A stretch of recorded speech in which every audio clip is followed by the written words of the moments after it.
Imagine un guide invisible, toujours présent, qui travaille en coulisses dans l'histoire de l'humanité.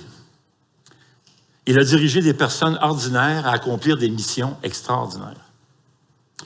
Il a apporté de la clarté dans la confusion, donné de la force là où tout semblait perdu. Son influence a transformé des vies, guidé des destinées.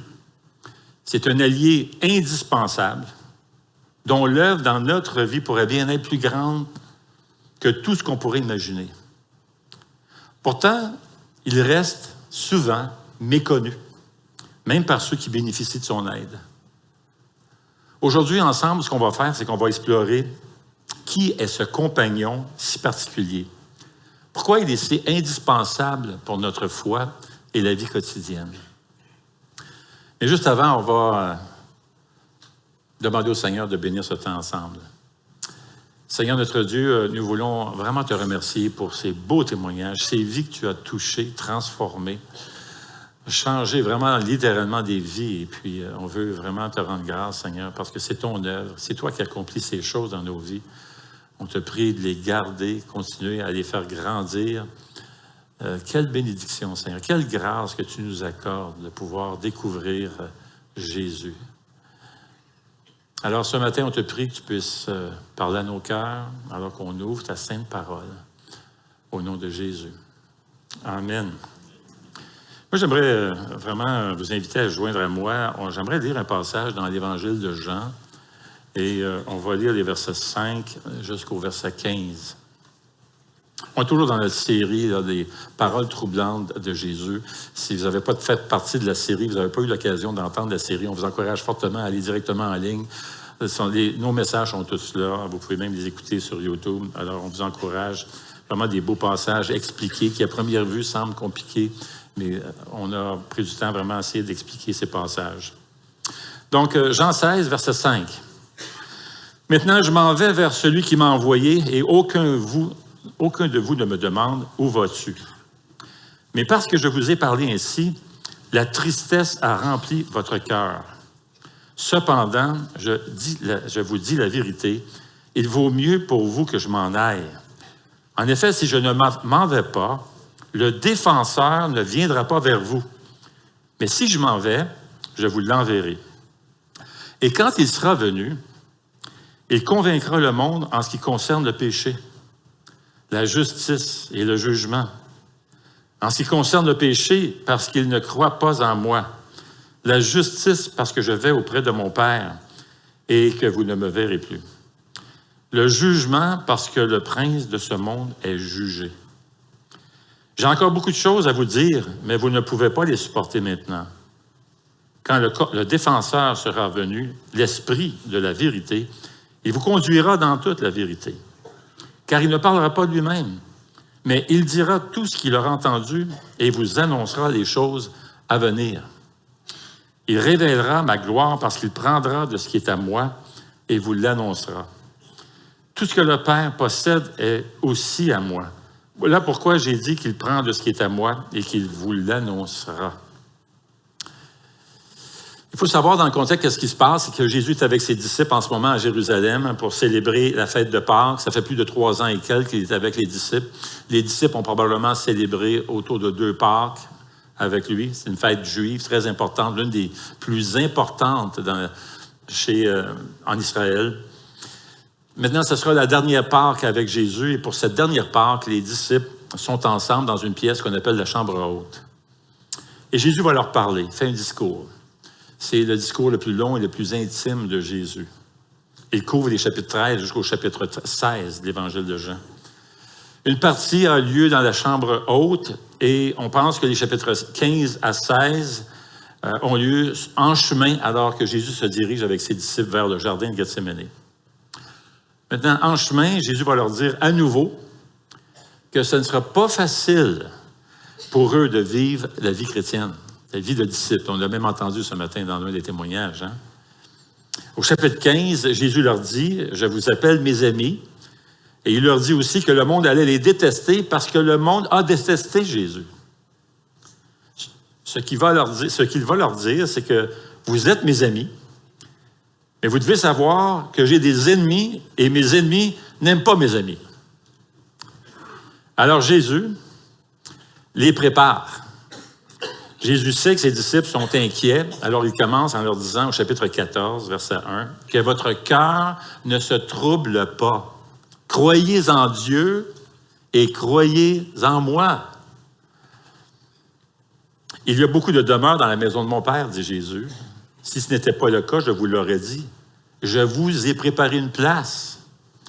Et puisque je vais vous préparer une place, je reviendrai et je vous prendrai avec moi, afin que là où je suis, vous y soyez aussi. Maintenant, Jésus les encourage. Mais même s'il les encourage et leur remonte le moral, ils sont encore très tristes. Pourquoi? Bien, Jésus leur a annoncé qu'il allait mourir. Il a annoncé que l'un d'eux allait le trahir. Et en plus, il a annoncé que Pierre allait le renier. Donc, mort, trahison et reniement. Alors, on peut comprendre que l'atmosphère est lourde. Mais Jésus continue. On arrive au chapitre 16, verset 1. « Je vous ai dit cela afin que vous ne trébuchiez pas. » En d'autres mots, je sais que vous êtes triste. Je suis bien conscient. Je sais que ce que je vous ai dit vous rend triste. Mais si je vous l'ai dit, c'est afin que vous sachiez que je suis très au courant. Je sais ces choses, même avant qu'elles arrivent. Je comprends parfaitement ce que vous traversez. Et quel encouragement de savoir que Jésus sait ce qu'on traverse. Chacun d'entre nous. Il sait exactement ce qu'on vit. Jésus dit, en fait, si je vous dis ça, c'est parce que je ne veux pas que vous soyez surpris, je ne veux pas que vous lanciez la serviette, que vous abandonniez, que vous quittiez, que vous fuyiez. Je veux vous préparer. Alors, au verset 2, Jésus continue, chapitre 16, on va vous exclure des synagogues, et même l'heure vient où tous ceux qui vous feront mourir croiront offrir un culte à Dieu. Imaginez, certains vont vous faire mourir et s'imaginent sont en train de rendre une faveur à Dieu. Ils agiront ainsi parce qu'ils n'ont pas connu le Père. Imaginez, ils ne connaissent même pas Dieu. Ils pensent faire ça pour Dieu, mais ils ne connaissent même pas Dieu et ni moi, ils ne connaissent pas Jésus. Alors je vous dis cela afin que l'heure venue, vous vous souveniez que je vous l'ai dit. Je ne vous ai pas parlé dès le commencement, dès le début, parce que j'étais avec vous. Mais maintenant, je m'en vais vers celui qui m'a envoyé, et aucun de vous ne me demande « Où vas-tu? » Mais parce que je vous ai parlé ainsi, la tristesse a rempli votre cœur. Des paroles troublantes, ils vont être chassés des synagogues, ils vont même vous faire mourir, dit Jésus, et ils vont penser même faire une faveur à Dieu. Difficile à entendre qu'en venant à Jésus, la vie ne serait pas facile, surtout pour ses disciples, qui auraient bien aimé que le Messie, le Sauveur Jésus-Christ, en venant, ce Messie tant annoncé dans l'Ancien Testament, qui allait venir, irait rétablir le royaume sur terre et se débarrasser de l'ennemi juré, l'Empire romain, abusif. Ce ne serait pas facile. Et c'est ce qui est arrivé en passant. Ils ont tous été persécutés pour leur foi. Et c'est la même chose aujourd'hui. À quelque part, à certains endroits à travers le monde, certains chrétiens se font persécuter. Et tous ces apôtres qui entendent ce message de Jésus n'est plus là, Judas n'est plus là. Tous ces apôtres ont été fidèles jusqu'à la fin, même s'ils ont subi des persécutions atroces. Ça fait quelques fois maintenant que Jésus leur dit qu'il va les quitter. Verset 5, il dit encore, « Maintenant, je m'en vais vers celui qui m'a envoyé. Et aucun de vous ne me demande où tu t'en vas. » Les disciples n'étaient pas intéressés de savoir où ils s'en allaient. Ce qu'ils voulaient, ils voulaient savoir pourquoi ils s'en allaient. Pourquoi tu nous laisses? Pourquoi tu fais ça? Pourquoi tu t'en vas? Mais Jésus leur dit, « Je retourne au Père. » Jésus est venu sur terre, Dieu fait homme, il s'est incarné, il est venu comme un simple homme pour s'offrir en sacrifice pour nos péchés, pour ensuite ressusciter d'entre les morts et retourner à son Père. Les disciples s'arrêtaient sur ce qu'ils perdaient plutôt que ce qu'ils allaient gagner avec le départ de Jésus. Maintenant, ils se sentent découragés à l'idée que Jésus va les quitter, mais Jésus poursuit en leur adressant ces paroles réconfortantes. Il dit au verset 7, « Cependant, oui, je m'en vais, mais cependant, je vous dis la vérité, c'est mieux pour vous autres que je m'en aille. C'est avantageux que je m'en aille. En effet, si je ne m'en vais pas, le défenseur ne viendrait pas vers vous, mais si je m'en vais, je vais vous l'envoyer. Le mot défenseur, ici, c'est le mot consolateur, en fait. Aide, on peut le traduire de différentes manières, consolateur. Et Jésus parle du Saint-Esprit. Jésus fait référence au consolateur, le Saint-Esprit, plus de 4 fois dans ce passage. Et s'il le répète 4 fois, tu sais, quand tu répètes des choses souvent à ton enfant, là, c'est parce que c'est important. Tu sais. Alors, s'il le répète 4 fois, c'est qu'on a besoin de comprendre que nous avons tous besoin de son aide. Nous avons tous besoin de l'aide du Saint-Esprit. Et ce qui est vraiment encourageant, c'est que le Saint-Esprit ne fait pas juste te donner des ressources. Là. Il ne met pas juste un paquet de ressources sur la table, dit, tiens, débrouille-toi, arrange-toi avec ça. Là. Non, le Saint-Esprit, c'est vraiment magnifique. Le Saint-Esprit, ce que nous lisons dans les Écritures, c'est que le Saint-Esprit vient habiter en nous. En nous. Il nous conduit, il nous dirige en nous, là.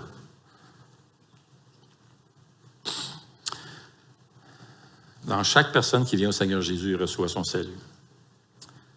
Maintenant, Jésus va enseigner que l'action du Saint-Esprit va s'adresser à 2 groupes. Premièrement, aux non-croyants, ceux qui rejettent le Seigneur Jésus, qui ne le connaissent pas, ils le rejettent, et les croyants. Alors, le passage va s'adresser à 2 groupes. Le Saint-Esprit va avoir une action envers 2 personnes, 2 groupes de personnes. Alors, Jean 16, fin de verset 7, début verset 8, il dit « Je vous l'enverrai, et quand il sera venu, il convaincra le monde en ce qui concerne le péché, la justice et le jugement. En ce qui concerne le péché, parce qu'il ne croit pas en moi. La justice, parce que je vais auprès de mon Père et que vous ne me verrez plus. Et le jugement, parce que le prince de ce monde est jugé. » C'est intéressant comment Jésus parle du Saint-Esprit. Une chose bien importante à réaliser, que le Saint-Esprit, ce n'est pas une machine, ce n'est pas une chose, ce n'est pas une puissance, quoique le Saint-Esprit est très puissant. Non, c'est une personne. Jésus dit « quand il sera venu ». C'est une personne. 3e personne de la Trinité. Et qu'est-ce qu'il va faire? Bien, il va accomplir une œuvre surnaturelle et puissante.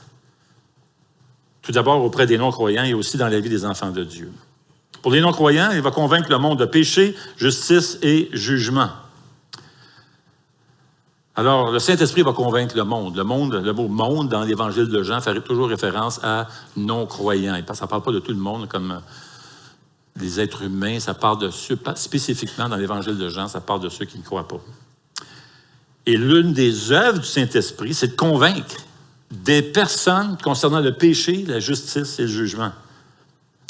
Personne ne sera convaincu d'avoir besoin de Jésus comme sauveur si elle ne réalise pas d'abord qu'elle a besoin d'être sauvée. Le fait de reconnaître que nous sommes pécheurs et spirituellement perdus et que nous avons besoin du Sauveur Jésus-Christ, c'est une œuvre surnaturelle de Jésus. Du Saint-Esprit, plutôt. Pensons à l'apôtre Paul. Avant de venir à Jésus, il s'appelait Saul, il persécutait les chrétiens, il les envoyait dans la prison, même faisait tuer. Il y avait même une autorisation de la Cour suprême religieuse de l'époque, l'élite religieuse, d'aller tuer et essayer de cesser cet évangile, le message de l'évangile qui se propageait très vite. Et là, il se promenait partout, mettant les chrétiens en prison, même il en tuait quelques-uns.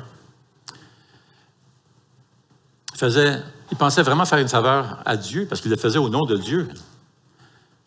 Mais un jour, le Seigneur l'a arrêté, l'a dérangé, en plein milieu de son travail. Il lui a ouvert les yeux, et là, le Saint-Esprit lui a montré qu'il était complètement dans l'erreur. Et là, il s'est converti au Seigneur Jésus, il est devenu le grand apôtre qu'on connaît. Il a parti plusieurs églises, implanté plein d'églises. Alors, l'œuvre du Saint-Esprit est donc de convaincre les non-croyants du péché. C'est l'œuvre du Saint-Esprit de nous convaincre qu'on a besoin de son aide. C'est l'œuvre du Saint-Esprit de nous convaincre que nous sommes spirituellement perdus et qu'il n'existe aucun autre moyen d'aller au ciel, aucun autre moyen d'avoir la vie éternelle, aucun autre moyen d'être épargné du jugement qui s'en vient, le jugement dernier, que par Jésus. Et c'est ce que le Saint-Esprit fait dans la vie des personnes qui se sont fait baptiser aujourd'hui. C'est l'œuvre surnaturelle du Saint-Esprit de nous convaincre que nous avons besoin de Jésus. Ça, c'est le Saint-Esprit. C'est une œuvre surnaturelle. Le même apôtre Pierre, par exemple, qui a renié Jésus, c'était pas un homme éduqué, éloquent, Il faisait de la pêche, là. C'était son métier. Il avait une barque, quelques employés, tout ça. C'est pas un grand orateur, là. Il n'a pas été éduqué, enseigné à Athènes pour devenir un grand orateur. Non, non, absolument pas. Mais ce qu'on voit, c'est que le jour de la Pentecôte, il présente le message de l'Évangile à plus de 3000 personnes. Le résultat, après avoir fait son discours, son message, Acte 2,37, ça dit, après avoir entendu ce discours, ils eurent le cœur vivement touché et dirent à Pierre et aux autres apôtres, « Qu'est-ce qu'on va faire? » Et après avoir entendu le discours de Pierre, ils eurent le cœur vivement touché. Et littéralement, ça dit, ils eurent le cœur transpercé. C'est l'œuvre du Saint-Esprit, ça, de transpercer le cœur des gens avec le message de Jésus. Une autre fois, on peut lire que l'apôtre Paul, à un moment donné, se dirige dans un endroit, un certain village, et puis il se dirige près de la rivière, puis il y a des femmes qui sont réunies là. Puis là, il commence à parler. Et là, il y a une femme dans le groupe de femmes qui s'appelle Lydie. Elle se trouvait là, puis elle écoute Paul. Et on peut lire dans Acte 16, 14, « Elle nous écoutait, et le Seigneur a ouvert son cœur. » C'est le Seigneur qui ouvre le cœur.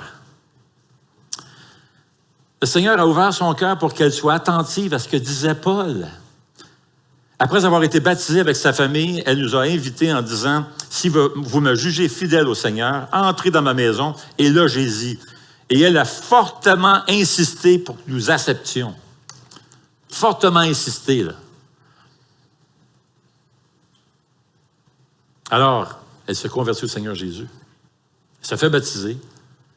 Et tout de suite après, elle commence à servir la communauté de chrétiens. Alors, le verset 8, dans Jean 16, pour venir dans ce passage, Jean 16, 8, « Quand il sera venu, il convaincra le monde en ce qui concerne le péché, la justice et le jugement. » Alors, l'œuvre du Saint-Esprit, c'est aussi de convaincre les non-croyants de justice. Maintenant, les chefs religieux de l'époque s'imaginaient qu'ils étaient justes devant Dieu, soit par leur descendance juive ou simplement par leurs bonnes œuvres. On voit ça, hein, n'est-ce pas? Ils se pétaient les bretelles, puis là, ils se pensaient tellement justes, et ils se promenaient dans la ville et tout ça, là, puis tu sais, ça priait à l'extérieur, ça faisait du grand bruit pour que tout le monde les entende et tout ça. T'sais. Mais personne ne peut être déclaré juste devant Dieu. Dieu est parfaitement saint. Il est donc absolument impossible de satisfaire Dieu par notre propre justice.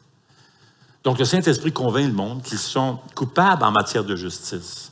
Leur justice est insuffisante, imparfaite aux yeux de Dieu. Et c'est l'œuvre de l'Esprit, ça, de nous convaincre que nous avons besoin, justement, de la seule justice acceptable aux yeux de Dieu. La justice obtenue par Jésus à travers son sacrifice est la seule pleinement acceptable aux yeux de Dieu, car elle répond parfaitement aux exigences saintes et immuables. Verset 10 dit « La justice, parce que je m'en vais auprès de mon Père et que vous ne me verrez plus. » Lorsque Jésus est mort et qu'il est ressuscité d'entre les morts et qu'il est monté à la droite du Père, c'est comme si Dieu, le Père, disait « Voici la justice que j'accepterai en ma présence, la justice de celui-ci, Jésus, son Fils. »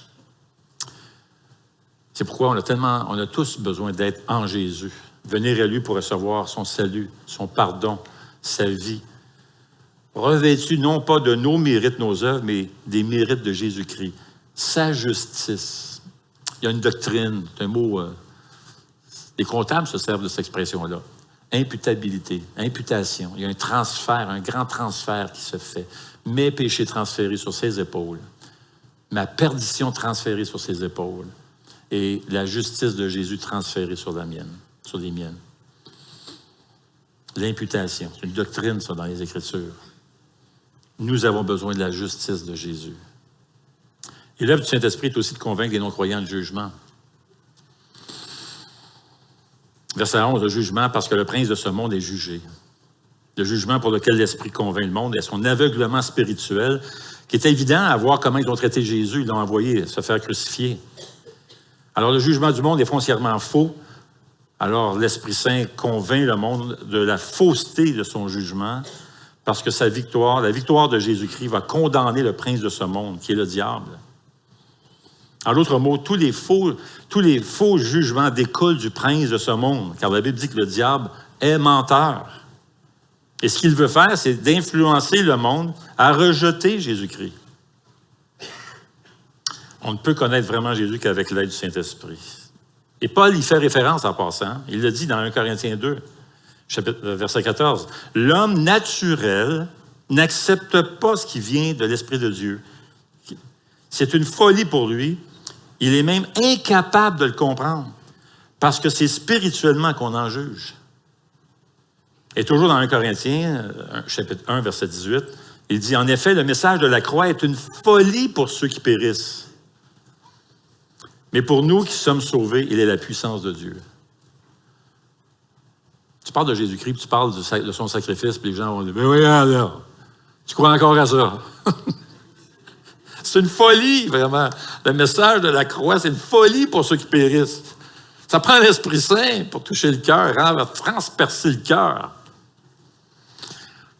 Et des fois, il fait, là, c'est incroyable. Hein. Tu sais, des fois, tu t'imagines toujours que c'est quand tu présentes l'Évangile et tout ça. Mais des fois, là, c'est comme la personne qui a trouvé un petit bout de papier là, à terre sur le terrain d'une maison. Il y avait un verset biblique dessus. Là. La personne a été touchée. Le verset a transpercé son cœur. La personne s'est convertie au Seigneur Jésus. Ça, c'est l'Esprit Saint qui fait ça. Là. Sa puissance. On peut être un génie, on peut être brillant, capable d'inventer des choses extraordinaires qui nous impressionnent. Mais pour ce qui est de connaître Dieu, le jugement des gens est faussé. Les gens ont toutes sortes d'idées fausses sur Dieu et sur Jésus-Christ. D'ailleurs, 1 Corinthiens 1, verset 20, c'est écrit « Où est le sage? Où est le spécialiste de la loi? Où est le discoureur de l'ère actuelle? Dieu n'a-t-il pas convaincu de folie la sagesse de ce monde? » En d'autres mots, prends les gens les plus brillants dans le monde entier avec des quotients intellectuels de 160, je ne sais pas jusqu'où ça peut aller, là, 100 quelques, là. En tout cas, au bout, là, maximum. Vas-y, là, au top des tops, là. Pas capable de connaître Dieu.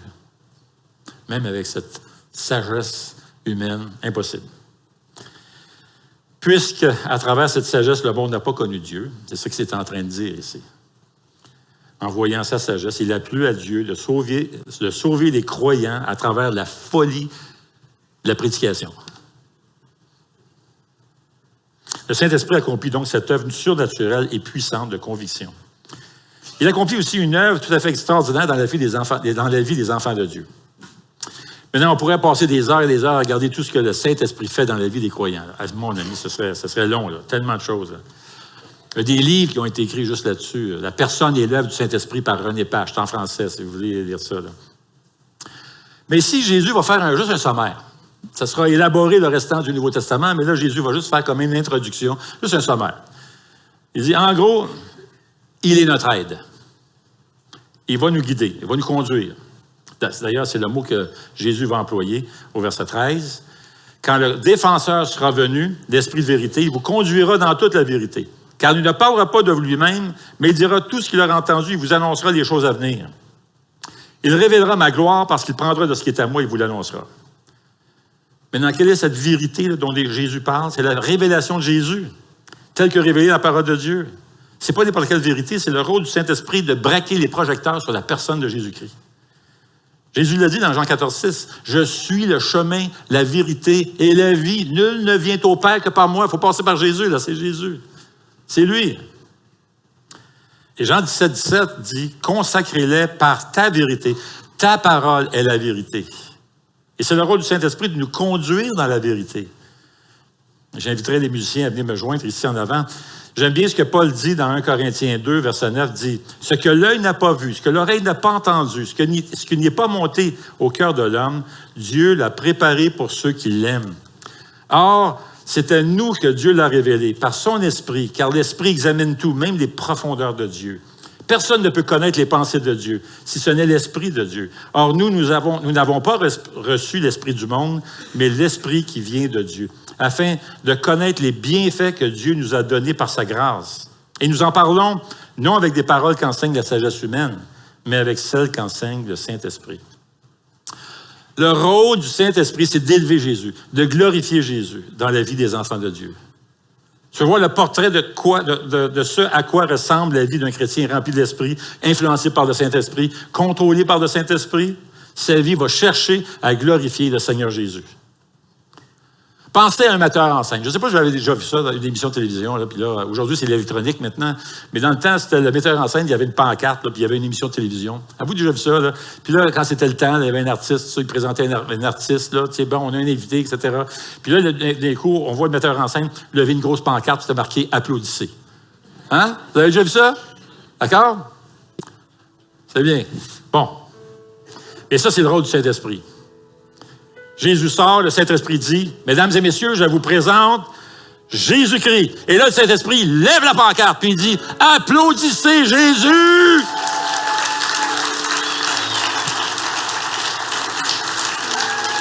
Amen. Yes!